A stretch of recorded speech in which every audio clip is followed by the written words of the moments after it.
भारत गौरव आचार्य श्री पुलक सागर जी गुरुदेव के प्रवचन और लेटेस्ट धार्मिक भजन व कार्यक्रम निशुल्क देखने व सुनने के लिए हमारे YouTube चैनल जीन शरणम मीडिया को आज ही सब्सक्राइब करें और सबसे पहले देखने के लिए बेल आइकन पर क्लिक जरूर करें। चाहे अमेरिका हथियारों के अंबार लगा ले, चाइना हथियारों के अंबार लगा ले, रूस अंबार लगा ले, ये विश्व विजेता नहीं हो सकते हैं।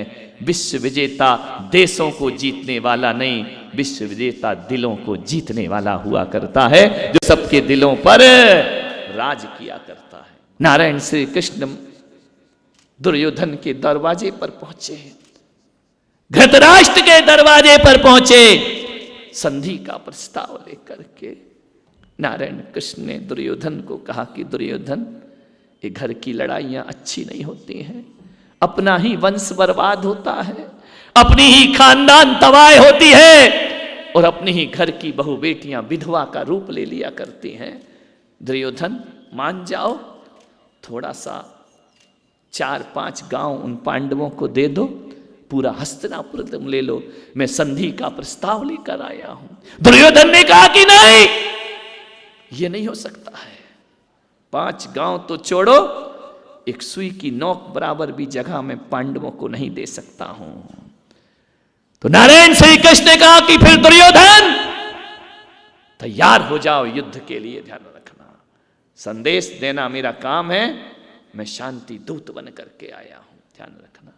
नारायण श्री कृष्ण पहुंचते हैं, जब पीतांबर धारण किए, मोर मुकुट बंसी हाथ लिए, नारायण जब रथ पर सवार होकर हस्तिनापुर की वीथियों से निकल रहे थे, एक गरीब की झोपड़ी वह देख रही थी बैठी बैठी, ये नारायण कृष्ण क्या मेरे घर कभी आएंगे, कभी मेरे दरवाजे पर नारायण पधारेंगे?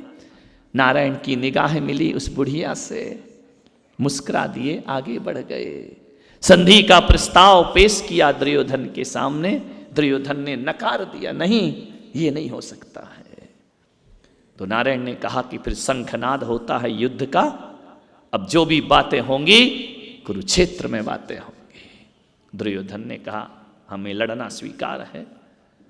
दुर्योधन ने कहा कि नारायण, हे माधव, हे केशव, चलो महल में, तुम्हारे लिए 56 भोग बनाए हैं, आज तुम आ रहे थे ना। कृष्ण ने कहा कि नहीं दुर्योधन, आज नहीं, फिर कभी। दुर्योधन ने कहा मैंने आपका प्रस्ताव ठुकराया, इसलिए आप भोजन नहीं कर रहे हैं। कृष्ण ने कहा कि नहीं, राजनीति की बातें अलग हैं और आत्मीयता की बातें अलग होती हैं। दुर्योधन, मैं तुम्हारा निमंत्रण कैसे ठुकरा सकता हूं?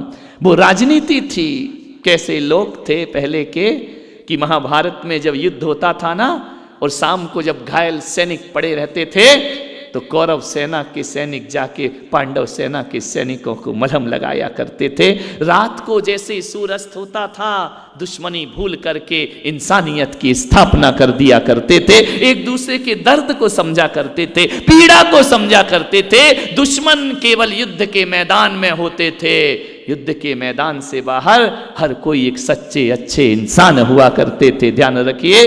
दुर्योधन से कृष्ण ने कहा कि दुर्योधन, ये बात नहीं है कि तुमने मेरा कहना नहीं माना, कोई बात नहीं, लेकिन तुम्हारे हमारे तो संबंध है ना, तो चलो फिर केशव भोजन के लिए चलो। बोले नहीं, आज मेरा कहीं और निमंत्रण है।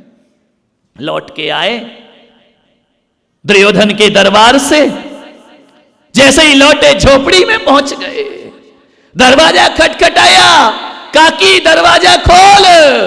भीतर से आवाज आई, विदुर जी घर पर नहीं है, अकेली स्त्री हूं, मैं द्वार नहीं खोल सकते हूं।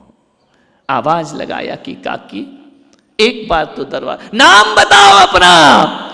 अब कृष्ण कन्हैया छलिया, वो क्या नाम बताए, नाम बताया कि काम खत्म। बोले काकी दरवाजा तो खोल एक बार। बोले मैं नहीं खोल सकती हूं, मेरे घर में कोई पुरुष नहीं है। बोले बे एक बार मेरा कहना मान ले। बोले तू कौन है? कृष्ण ने कहा मैं एक भूखा आदमी हूं, भूख से तड़प रहा हूं, इतनी भूख लगी है काकी, इतनी भूख लगी है कि मेरे प्राण कंठगत हो रहे हैं। विदुरानी ने कहा कि यदि कोई भूखा खड़ा है तो हमारा देश वो देश है जहां मर्यादाएं छोड़ करके भूखे को दरवाजा खोल दिया जाता है। दरवाजा जैसे ही खोला, हकबक रह गई विदुरानी, हतप्रभ स्तब्ध रह गई। सुदर्शन चक्रधारी नारायण श्री कृष्ण खड़े हैं, मुस्कुरा रहे हैं।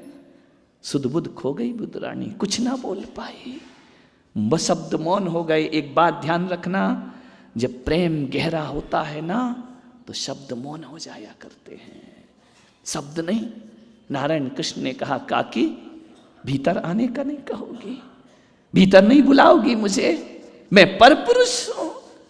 क्या बोले, जैसे कोई स्तब्ध सी खड़ी है, ना भीतर ना बाहर, आंखों में अश्रु की धारा। सोच रही थी कि कभी नारायण मेरे घर आएंगे क्या। वाह रे मौन निमंत्रण स्वीकार करने वाले, आओ पधारो। इशारे से कहा बैठो, एक खाट बिछाई, बिठा दिया कर। काकी बहुत भूख लगी है, जल्दी खाना दे, जल्दी भोजन दे।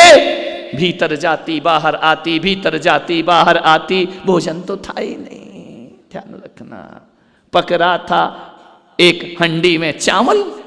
कृष्ण कह रहे जल्दी कर, मुझे सहन नहीं हो रहा है।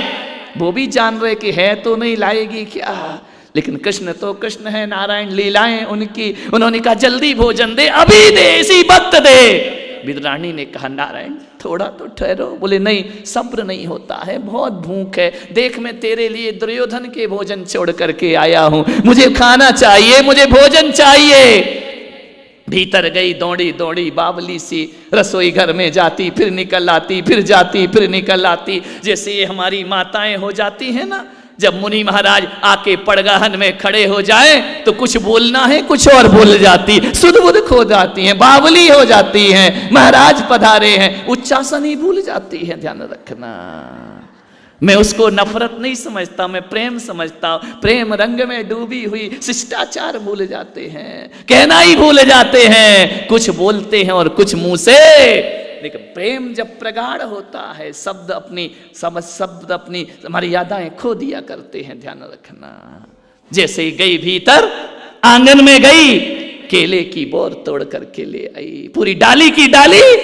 हे नारायण अकेला खाओ जब तक भोजन पक रहा है। नारायण ने कहा जो भी है दे दे। कृष्ण बैठे हैं खाट पर, विदुरानी बैठी है नीचे। दृश्य को देखने का प्रयास करिए। केला छील रही है, छीलते जा रही है, कृष्ण को खिलाए जा रहे, कृष्ण खाए जा रहे हैं। विदुर जी आ गए, उन्होंने कहा आज मेरी झोपड़ी में रोशनी क्यों है, आज मेरी झोपड़ी में प्रकाश क्यों है, आज मेरी झोपड़ी में इतना उल्लास क्यों है।